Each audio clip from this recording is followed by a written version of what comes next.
સુરતના સાયણ વિસ્તારમાં આજે વહેલી સવારે કાર અને ઓટો રિક્ષા વચ્ચે ભીષણ અકસ્માત સર્જાયો છે.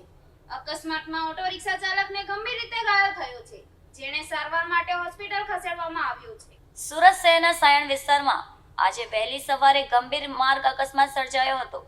મળતી માહિતી મુજબ એક કાર અને ઓટો રિક્ષા વચ્ચે ભીષણ અથડામણ થતા ઘટના સ્થળે અફરાતફરીનો માહોલ સર્જાયો હતો.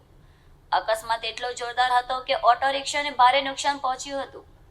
આ અકસ્માતમાં ઓટો રિક્ષા ચાલક ગંભીર રીતે ઘાયલ થયો હોવાનું સામે આવ્યું છે. સ્થાનિક લોકો ઘટના સ્થળે દોડી આવ્યા હતા અને તાત્કાલિક બચાવ કામગીરી હાથ ધરી હતી. ઘાયલ ચાલકને સારવાર માટે નજીકની હોસ્પિટલમાં ખસેડવામાં આવ્યો હતો. ઘટનાની જાણ થતાં પોલીસ સ્થળ પર પહોંચી હતી અને જરૂરી કાર્યવાહી શરૂ કરી હતી.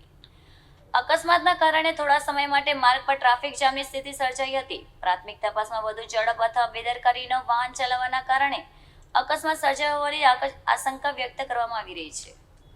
પોલીસે બંને વાહનો કબજે કરી અકસ્માત અંગે વધુ તપાસ હાથ ધરી છે.